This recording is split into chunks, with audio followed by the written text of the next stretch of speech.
My life before the LRA war was very fine. I was physically fine, and I could do my farming and housework very well to sustain my family.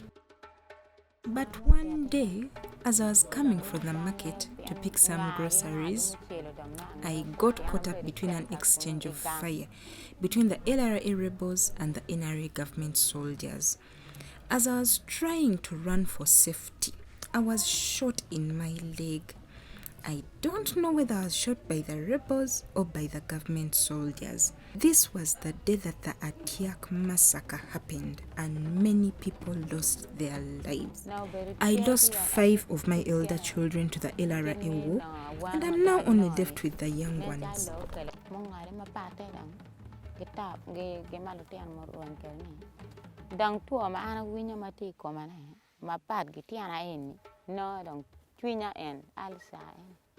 When it comes to women, they have suffered because of the numerous sexual violence that they encountered.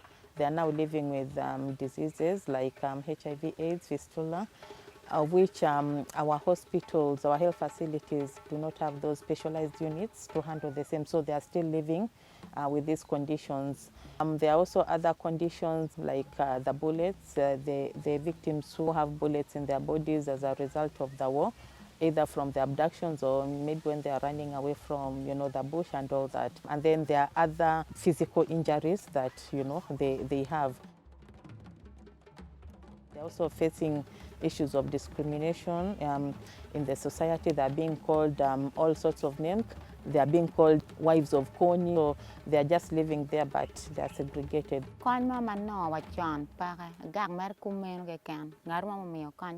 The transitional justice policy, it's a framework that was just designed by government to address issues of justice, reconciliation, and peace. And especially it was because of the war that happened in the Northern Uganda.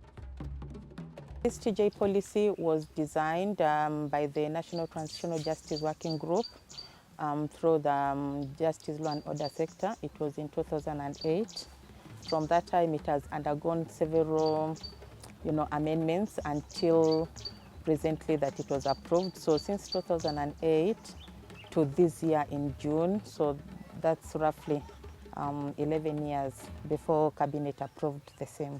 Transitional justice policy has a range of mechanisms that have been put in place. First, it has the issue of reparation, and reparations might be wide. It's wide because we'll be having individual reparations and communal. And another thing that is also catered for in the policy is the issue of truth-telling. What the victims want is a true account of what happened and acknowledgement that the series of events happened at that time, and they want that acknowledgement, especially from the government, that there was something wrong.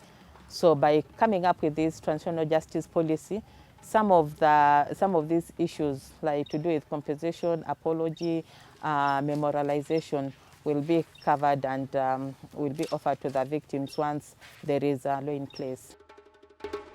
The transitional justice policy, it will be very important because it covers all aspects of formal and informal justice, and especially if it is implemented. If the structures have been put in place the way it is, there are various stakeholders, various ministries, then it will be very helpful to the victims. If the government can help me to support my health and help me meet the needs of my children, like paying their school fees, then at least my heart would be at peace.